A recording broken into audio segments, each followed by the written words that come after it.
نوازتے ہیں. میرے بھائیوں صبر کی 3 قسمیں ہیں اور آپ نے بارہا اس کو سنا ہے کہ صبر کی 3 قسمیں ہیں. آج کچھ الگ کر کے مثالوں کے ذریعے آپ کو سمجھانے کی کوشش کروں گا. صبر کی 3 قسمیں ہیں. ان میں سے پہلی قسم الصبر علی الطاعہ، نیک کاموں پر صبر کرنا. نیک کاموں میں سب سے بڑا کام اسلام قبول کرنا ہے. یا کچھ لوگ اگر پہلے سے مسلمان ہیں تو اسلام کی حالت میں برقرار رہنا، اسلام پر جمے رہنا، ایمان پر جمے رہنا، یہ سب سے بڑا نیک کام ہے. اور آج ملک کی حالات نظر رکھتے ہوئے یہ بات کہی جا سکتی ہے کہ یہ تھوڑا مشکل کام ہوتا جا رہا ہے.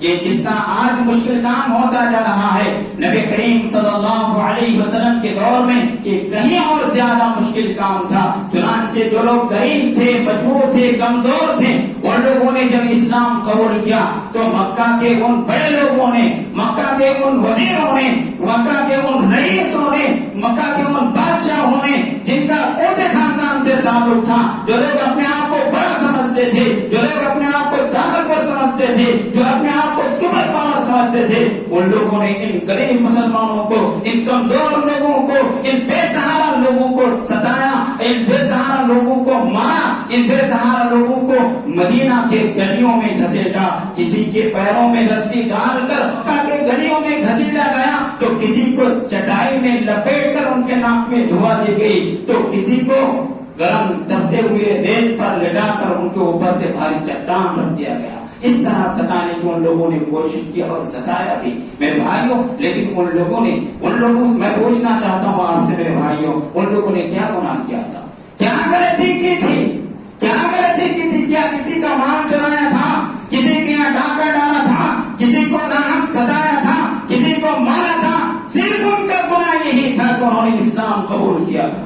اسلام قبول کیا تھا، یہ ان کا گناہ تھا جس کی وجہ سے ان کو ستایا گیا، پریشان کیا گیا، مارا گیا، پیٹا گیا، تکلیفیں اٹھانے پر مجبور کیا گیا. میرے بھائیوں ان لوگوں نے سب کچھ یہی الصبر علی الطاعہ ہے. نیک کاموں پر جو تکلیفیں ہوتی ہیں، جو پریشانیاں اٹھانی پڑتی ہیں، ان پر صبر کرنا. صحابہ کرام نے صبر کیا. اسی طرح نیک کاموں میں دوسری جو مثال آتی ہے وہ یہ ہے نماز. وہ ہے نماز پڑھنے میں کون کہتا ہے تکلیف نہیں ہوتی ہے؟ نماز پڑھنے میں تکلیف اس طور پر ہوتی ہے کہ آپ فجر کے وقت اٹھ کر آتے ہیں، آپ کی نیند خراب ہوتی ہے، کبھی نیند پوری ہوتی ہے، کبھی نیند پوری نہیں ہوتی ہے. اور اگر ٹھنڈی کا موسم ہے تو آپ وضو بناتے ہیں، نہاتے ہیں، اس میں تکلیف ہوتی ہے. اس کے علاوہ ظہر میں آپ کاروبار کے لیے نکلے تھے، کمپنی کو گئے تھے، وہاں جا کر آپ مسجد تلاش کر رہے ہیں، مسجد ڈھونڈ رہے ہیں، اور اس کے بعد جا کے نماز پڑھتے ہیں. اگر آپ دکاندار ہیں تو ایسی صورت میں عصر کے وقت اپنی دکان کو بند کر کے نماز کے لیے آتے ہیں، مغرب کے وقت اپنی دکان کو بند کر کے آتے ہیں، عشاء کے وقت اپنی دکان کو بند کر کے نماز کے لیے آتے ہیں. کیا یہ تکلیف نہیں ہے؟ یقیناً تکلیف ہے میرے بھائیوں. لیکن ان نیک کاموں کو کرنے میں جو تکلیف ہوتی ہے اس پر صبر کرنا، اس کو برداشت کرنا، یہی الصبر علی الطاعہ ہے. یہی الصبر علی الطاعہ ہے. نیک کاموں میں جو تکلیف ہوتی ہے، جو مصیبتیں آتی ہیں، ان کو جھیلنا، ان کو برداشت کرنا میرے بھائیوں. اسی طرح جو تیسری مثال ہے روزہ رکھنے میں کس کو تکلیف نہیں ہو؟ گرمی کا موسم ہے، شدت کی پیاس لگی ہے، شدت کی بھوک لگی ہے، ہر انسان چاہتا ہے کچھ پا جائے، کھا جائے، کچھ مل جائے، پی جائے. اس طرح ہر انسان کی دلی خواہش ہوتی ہے میرے بھائیوں. لیکن پھر بھی وہ اس کو برداشت کرتا ہے، جھیلتا ہے. یہ کیا ہے؟ انما الصبر علی الطاعہ ہے. یعنی نیک کاموں میں آپ کیا کر رہے ہیں؟ صبر کر رہے ہیں. اسی طرح تعلیم حاصل کرنا آج کے دور میں خاص کر کے دنیاوی تعلیم نہیں، دینی تعلیم حاصل کرنا یہ مشکل کام ہوتا جا رہا ہے. مدرسے کو جانا اور وہاں اپنے گھر بار کو چھوڑنا، اپنے عائشہ وقارب کو چھوڑنا، بھائی بہن کی محبت کو قربانی دینا، ماں باپ کی محبت کی قربانی دینا، اور مدرسے میں جو کھانے کی پریشانی ہوتی ہے اس کی قربانی دینا. اسی طرح اگر استاد کی جانب سے مار پڑتی ہے، ڈانٹ پڑائی جاتی ہے، تو ایسی صورت میں اس کو برداشت کرنا، یہ میرے بھائیوں یہ صبر ہے. اور یہی الصبر علی الطاعہ ہے. اسی طرح میرے بھائیوں بے شمار نیک کام ہیں، اس کے کرنے پر لوگوں کو تکلیف ہوتی ہے. مثال کے طور پر آپ داڑھی رکھے ہوئے ہیں،